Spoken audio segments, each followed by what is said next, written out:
Hello friends, ITC ने अपने quarter four के रिजल्ट मार्केट क्लोज होने के बाद डिक्लेयर किया है, तो उसे डिटेल में समझ लेते हैं। वैसे आज के बोर्ड मीटिंग में ₹7.85 का डिविडेंड भी कंपनी ने डिक्लेयर किया है। तो चलिए आगे बढ़ते और नंबर देख लेते हैं। ये जो नंबर्स है वो स्टैंड अलोन नंबर्स है और वैल्यू करोड़ में है। शुरुआत में ऑपरेशन रेवेन्यू देख लेते हैं। तो मार्च क्वार्टर में ऑपरेशन रेवेन्यू रहा है 18,494 करोड़ का। फिर लास्ट ईयर मार्च क्वार्टर में 16,907 करोड़ का ऑपरेशन रेवेन्यू रहा था।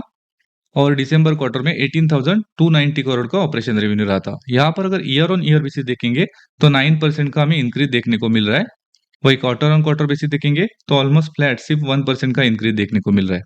वैसे जो मार्केट में बहुत सारे अनुमान आए थे, उनमें से कुछ अनुमान आपके स्क्रीन पर देखने को मिलते रहेंगे और उनका एवरेज अनुमान लगभग 16,863 करोड़ का था। तो उससे बेटर ऑपरेशन रेवेन्यू हमें इस क्वार्टर में देखने को मिल रहा है। अब टोटल इनकम देख लेते हैं। तो टोटल इनकम रहा है मार्च क्वार्टर में 19,289 करोड़ का। वही लास्ट ईयर मार्च क्वार्टर में 17,704 करोड़ के आसपास टोटल इनकम रहा था।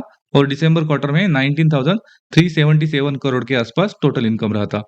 यहाँ पर अगर ईयर ऑन ईयर बेसिस देखेंगे तो यहाँ पर भी हमें 9% का इंक्रीज देखने को मिल रहा है। वही क्वार्टर ऑन क्वार्टर बेसिस पर फ्लैट नंबर्स हमें देखने को मिल रहे हैं। अब आगे बढ़ते और कंपनी के टोटल एक्सपेंसेस देख लेते हैं। तो टोटल एक्सपेंसेस रहे मार्च क्वार्टर में 12,873 करोड़ के आसपास। वही लास्ट ईयर मार्च क्वार्टर में 11,416 करोड़ के टोटल एक्सपेंसेस रहे थे। और दिसंबर क्वार्टर में 12,831 करोड़ के टोटल एक्सपेंसेस रहे थे। यहाँ पर अगर ईयर ऑन ईयर बेसिस पर एक्सपेंसेस देखेंगे तो हल्की बढ़त हमें एक्सपेंसेस में देखने को मिली है, जो कि लगभग 13% का इंक्रीज हमें एक्सपेंसेस में साल दर साल में देखने को मिला है। हालांकि हमने देखा था कि जो ऑपरेशन रेवेन्यू में ईयर ऑन ईयर बेसिस पर सिर्फ 9% का इंक्रीज देखने को मिला था, लेकिन यहाँ पर एक्सपेंसेस में बढ़त हमें ईयर ऑन ईयर बेसिस पर देखने को मिल रही है। अब आगे बढ़ते और कंपनी का प्रॉफिट देख लेते। तो कंपनी का प्रॉफिट रहा है मार्च क्वार्टर में 4,875 करोड़ के आसपास। वही लास्ट ईयर मार्च क्वार्टर में 4,837 करोड़ का नेट प्रॉफिट रहा था। और दिसंबर क्वार्टर में 5,421 करोड़ का नेट प्रॉफिट रहा था। यहाँ पर अगर ईयर ऑन ईयर बेसिस देखेंगे तो ऑलमोस्ट फ्लैट सिर्फ 1% का इंक्रीज देखने को मिल रहा है। वही क्वार्टर ऑन क्वार्टर बेसिस पर 10% की गिरावट देखने को मिली है।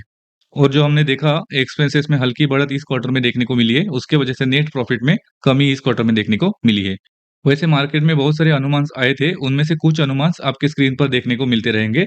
और उनका एवरेज अनुमान लगभग 4,842 करोड़ का था। तो उससे बेटर हमें नेट प्रॉफिट इस क्वार्टर में आते हुए देखने को मिल रहा है। वैसे कंपनी को और भी बेनिफिट हुआ है इस क्वार्टर में। जो कंपनी का एक्सेप्शनल आइटम का डिसकंटिन्यू ऑपरेशन से लगभग 15,179 करोड़ का बेनिफिट इस क्वार्टर में हुआ है। उसके वजह से कंपनी का ओवरऑल प्रॉफिट अगर देखेंगे तो लगभग 19,562 करोड़ के आसपास हुआ है। अब आगे बढ़ते और कंपनी का ईपीएस देख लेते। तो बेसिक ईपीएस रहा है मार्च क्वार्टर में ₹3.89 का। वही लास्ट ईयर मार्च क्वार्टर में ₹3.87 का रहा था। और दिसंबर क्वार्टर में ₹4.34 का ईपीएस रहा था। यहाँ पर अगर ईयर ऑन ईयर बेसिस देखेंगे तो हल्की गिरावट हमें ईपीएस में देखने को मिल रही है। वही क्वार्टर ऑन क्वार्टर बेसिस पर बड़ी गिरावट ईपीएस में देखने को मिल रही है, जो कि निगेटिव है। ओवरऑल नंबर देखेंगे तो हल्के पॉजिटिव नंबर ही इस क्वार्टर में देखने को मिल रहे हैं, क्योंकि ईयर ऑन ईयर बेसिस पर ऑपरेशन रेवेन्यू देखेंगे तो उसमें इंक्रीज देखने को मिला है। लेकिन क्वार्टर ऑन क्वार्टर बेसिस पर ऑपरेशन रेवेन्यू एकदम फ्लैट देखने को मिले। वही मार्केट का जो अनुमान था ऑपरेशन रेवेन्यू का और नेट प्रॉफिट का, उससे बेटर नंबर्स हमें इस क्वार्टर में देखने को मिले हैं। लेकिन उसके साथ एक निगेटिव भी है कि जो इस क्वार्टर में एक्सपेंसेस बढ़ते हुए देखने को मिले थे, उसके वजह से नेट प्रॉफिट में क्वार्टर ऑन क्वार्टर बेसिस पर गिरावट देखने को मिली है। वैसे अगर लास्ट 3 महीने में स्टॉक का परफॉर्मेंस देखेंगे तो 6% की तेजी स्टॉक में देखने को मिली है। इस वीडियो में इतना ही। Thank you.